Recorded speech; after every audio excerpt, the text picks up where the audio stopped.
बिस्मिल्लाहिर्रहमानिर्रहीम। अस्सलाम वालेकुम नाज़रीन, उम्मीद करती हूँ आप सब खैरियत से होंगे। आज की वीडियो में जानेंगे अशरा ज़िलहज में बाल और नाखून काटना कैसा है। नाज़रीन, आज की वीडियो बहुत मालूमाती और ज़बरदस्त होने वाली है। मेरे चैनल पर नए आने वाले सभी लोगों से दरखास्त है मेरे चैनल को लाइक सब्सक्राइब और वीडियो को शेयर लाजमी करें। बेल आइकन को भी प्रेस कर लें ताकि मेरी हर आने वाली न्यू वीडियो का नोटिफिकेशन आपको बर वक्त मौसूल हो सके। तो चलते हैं अपनी वीडियो की तरफ। उम्मुल मोमिनीन हज़रत उम्मे सलमा रज़ियल्लाहु ताला अन्हा से रिवायत है कि रहमत दो आलम सल्लल्लाहु अलैहि वसल्लम ने फरमाया, जब ज़िलहज का महीना शुरू हो जाए और तुम में से किसी का कुर्बानी करने का इरादा हो तो अपने बाल और नाखून ना काटे। इसकी सही वजाहत यह है कि इस रिवायत को इस जैसी दूसरी रिवायत को मद्देनज़र रखते हुए उलमा ने फरमाया है कि कुर्बानी करने वाले के लिए मुस्तहिब है कि ज़िलहज का चाँद नज़र आने के बाद कुर्बानी करना तक ना तो अपने नाखून कतरे, ना सर के बाल मुंडवाए, ना कतरे और ना बगल और नाफ के नीचे के बाल साफ करे, बल्कि बदन के किसी भी हिस्से के बाल ना कटवाए। कुर्बानी करने के बाद नाखून तराशे और बाल कटवाए, लेकिन याद रहे ऐसा करना मुस्तहिब है और हत्तल इम्कान मुस्तहिब पर अमल करना भी चाहिए। लेकिन अगर किसी वजह से कोई शख्स कुर्बानी से पहले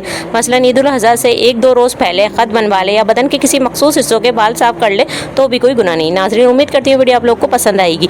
मज़ीद इस तरीके के इस्लामिक इन्फॉर्मेशन, इस्लामिक वीडियो देखने के लिए मेरे चैनल को सब्सक्राइब, लाइक और वीडियो को शेयर लाजमी करें। बेल आइकन को भी प्रेस कर लें ताकि इसी तरीके की इस्लामिक वीडियो का नोटिफिकेशन आपको। जज़ाकल्लाह।